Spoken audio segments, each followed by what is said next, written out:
Welcome to Short Scale Modelling. This is part 3 of the Battle of Kursk diorama.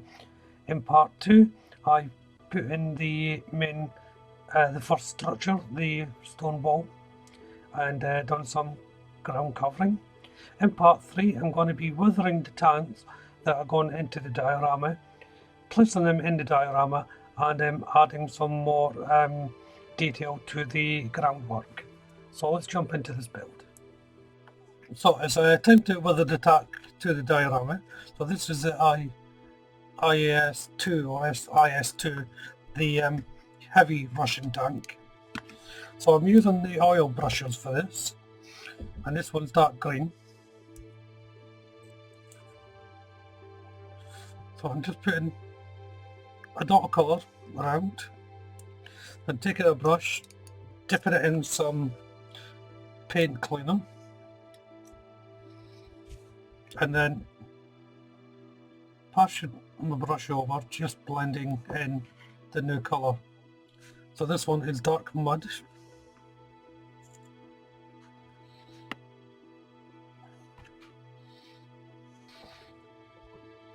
So let's see the effect coming up now. So onto the Panzers and King Tigers. So I'm using dust on this oil brush here.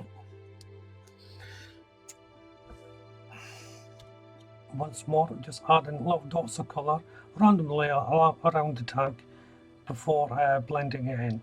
So just to recap on blending, it's paint thinner, and put a little bit on your brush, take away the excess, then just blend in the new colour as much as you want. You can have it heavily done or very lightly.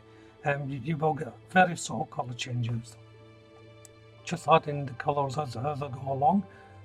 Variations, depth of colour, again depends on how thin you actually place it on. So this is what I'll be doing all the way around the tank until it's weathered enough for my needs. So for the tanks, we'll just place them here. So we have the German tanks, and then we have the two Russian tanks. So we have King Tiger, two of them, and a Panzer, the T-34 medium tank, and a IS-2 heavy tank for Russia. So I'm just going to place these around and see the best way to put them. This is the one that the track bent, so I'm going to put that in one of the foxholes here. So I think I'll put it in there. Now I'm going to add a gun. I'll put that gun there, I think. Now this was from, this gun's an actual 176 scale. I think I'll get away with the size a little bit. And that was part of a build from an old kit that I done earlier on, and it's a 75mm gun. You can see that build on the channel with my 176 build. I think it's the FX Pack 40 75mm gun. And so if you're interested to see that build, check out the channel. So anyway, I'm going to put that there. Even though it's like a German gun, I think these were all fairly standard. If not, then I bought it wrong, fair enough. But I'm going to have it on the Russian side, I think. Now that I'm happy with the locations, I'm just putting a little bit of super glue on the contact points, and then just smearing it on the wheels and the tracks of the tanks, and pressing down firmly once it's on to set. If you do this, you won't need to hold them. You can use PVA glue as well if you wish. For the one with the track off, I'm just placing the track onto the diorama now, again just with a little bit of super glue, and I'm putting it to the side sort of angle to make it look like it's been blown off. Now to make some mud and for the diorama. Now I've got 3 simple ingredients here. I've got in this old pie container some PVA white glue. I have a brown colour. This is raw sienna, and this is dirt from the garden. So first of all, we need to colour the PVA. So I'm just putting a bit of paint in the glue.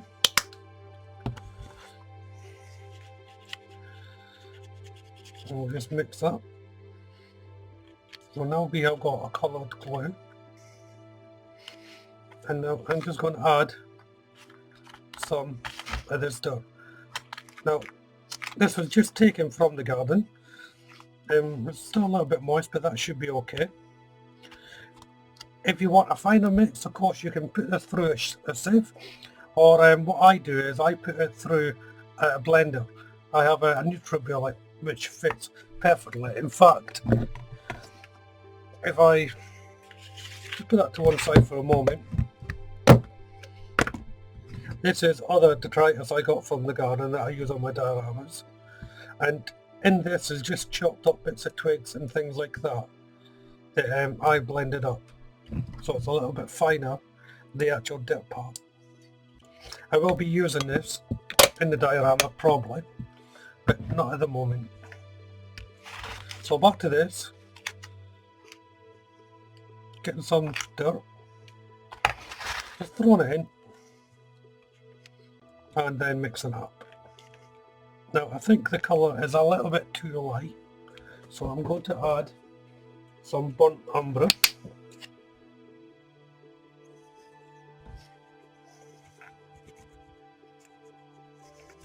You can see the colour starting to change. And you just go along doing this until, one, you're happy with the consistency, and two, the colour. So I think you need to add more, maybe. I did put a lot of PVA in this. So I think what I'll do is I'm going to transfer it into this. And if it's too thick, I can then add more glue. So I'll just add this all in. Yeah, that's better. So it's a real chunky mix. So I'm just applying it, the mud now. As you can see, it's really thick. I want it to be thick around the tank areas and on the tank tracks, and splatter onto the tank. Later on I will be thinning it down, but I always think it's better to go on thick first, and then you can thin it down to apply a lighter coat as a surface cover. So I've put a little bit more glue into the mud to make it a little bit more runnier, and now I'm just spreading it over the diorama. I'm using an old brush as an application here. Using an old brush or stirrer, spreader, whatever you're going to be using, as long as you know that whatever you're using is probably going to ruin it. So like this old brush, it will clog up the brush and everything. Now you can try and clean it straight away as you're putting it on, but you'll be constantly cleaning your brush. So make sure it's on, because it will destroy it. Now as you can see with the thinner mix, I'm just spreading it around the diorama, again in no particular pattern, just where I think is best. I'm circling the foxholes though to make them stand out a little bit more. If you can see the one in between the tiger and panzer, maybe you can just make out what I'm talking about. But when you're doing this, don't be afraid to change the consistency or the colour of your mix as well. So if you need it to be thinner, just add some more PVA glue, and of course if you're wanting the colour to change, then the simplest way is to add a different colour pigment, whether it be a light pigment for a darker one, for a lighter one, sorry, and a dark one for a darker colour. So for instance, you can use a beige or a white in this to make it lighter, or maybe a blue or a black to make it go darker. Try not to get the same colour all the way through. If you look at a piece of a mudded ground or a patch of dirt, it's not all the one colour. There is different colours in there.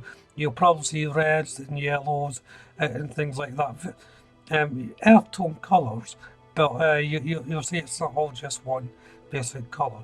So try and get different colours in. This is why I put down the foliage first before putting the mud in. Some of that burnt down grass that I sprinkled on is coming through the mud to give that different tone and colour differentiations. Well, I'm going to be carrying on doing this all the way around the diorama, and this is a good place to bring part 3 to an end, I think. So if you haven't done so already, why don't you check out the channel for the rest of my builds, particularly the diorama series that I'm doing. Of course, there's other diorama series there that you can have a look at. If you look at the 172 series, you'll see these tanks getting built, how I went about it. If you subscribe to the channel, you'll get updates of future content, as well as the next video for this series. You can also leave a comment here as well. I'm always happy to hear what people think of these builds. And of course, you can hit the like button. But for now, thank you all very much for watching. Bye bye.